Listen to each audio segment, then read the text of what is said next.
The diplomatic hall of Kepler 7 thrummed with 1,000 low conversations, lights glancing off an array of alien masks, fins, and carapaces.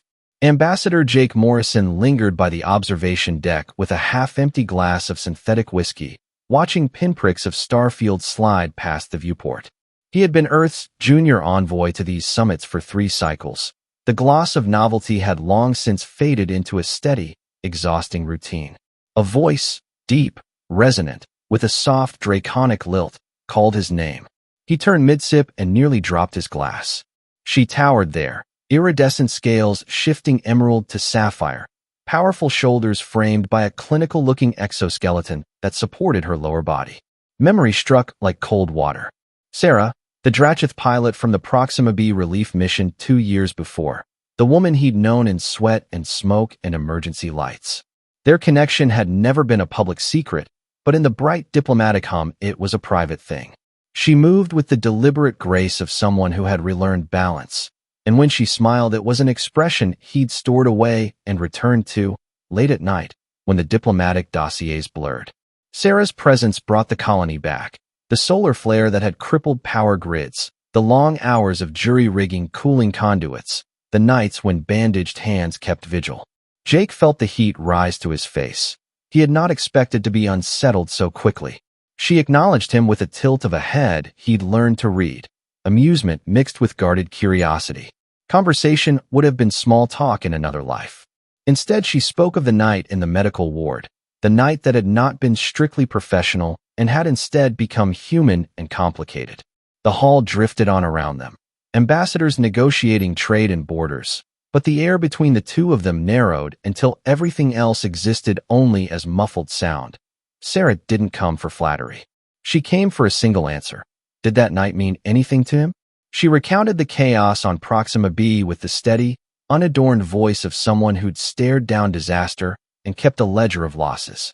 The colony had been shredded by a solar storm. Supplies ran low, medics improvised, and simple comforts were scarce. She had been grievously injured, a decorated war pilot reduced to racked breaths and trembling limbs.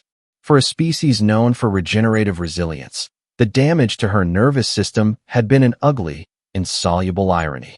Jake remembered the rawness, sterile lights, the metallic tang of antiseptic, and the softer things that happen when 2 people run out of other defenses. He'd stayed the night because he couldn't walk away from pain. What began as comfort, a steady hand on a clawed palm, quiet reassurances, shifted into something they both hadn't planned. For the Drachith, physical contact had a different currency. During trauma, it carried meaning that could become intimacy. Jake, exhausted and frayed by the relief effort, had responded in kind. Sarah's question cut deeper than any battlefield scar. Had he stayed out of pity, or for something more? The memory sat between them like a live wire. He answered without hedging. It was not pity. He remembered her as resolute, brilliant, alive.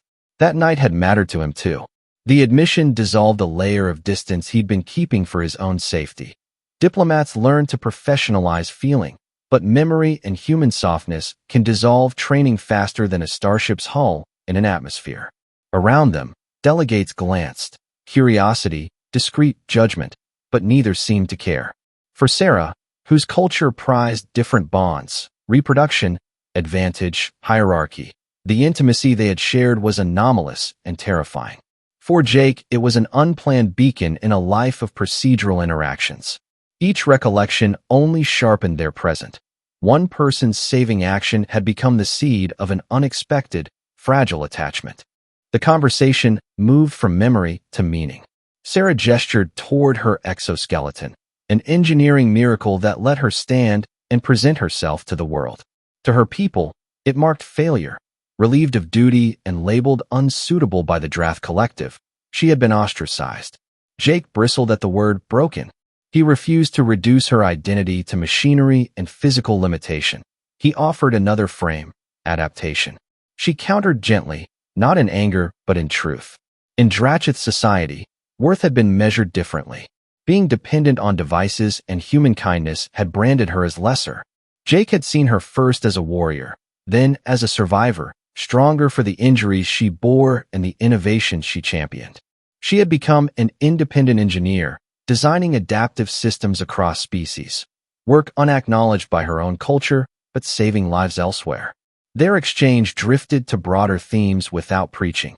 The Drachitha's hierarchical culture versus humanity's stubborn insistence on connection. Sarah confessed the trauma of being dismissed by her species and the private terror of remembering a human who had been kind. Jake's response was simple and humane. He saw her as a person whose courage and intellect outshone any label.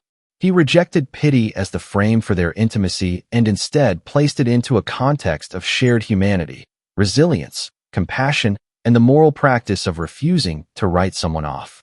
Trust unfurled physically. Sarah lowered her head and rested her forehead against his shoulder, a Drachith gesture of vulnerability. The public summit receded. For a heartbeat, they existed outside political roles. Here was a species ritual of surrender, translated into a private human understanding. That small, tender act signaled more than words could.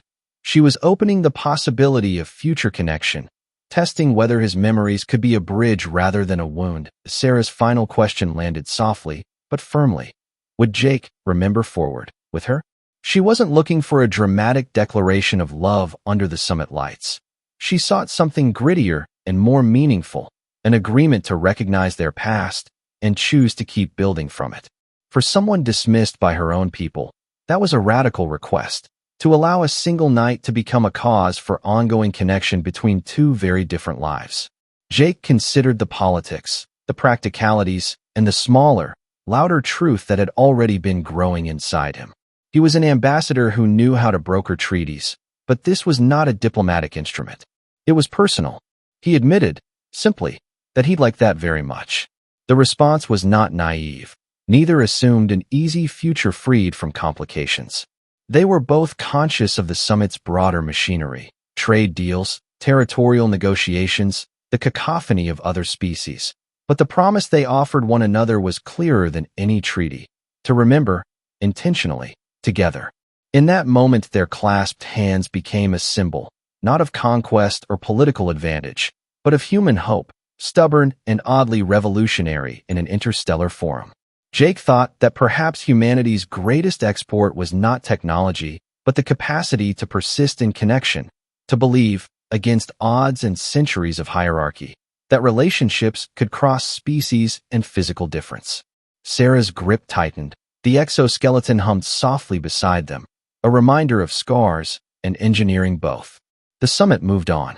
Delegates resumed negotiations, and the galaxy's many problems did not pause for their private covenant.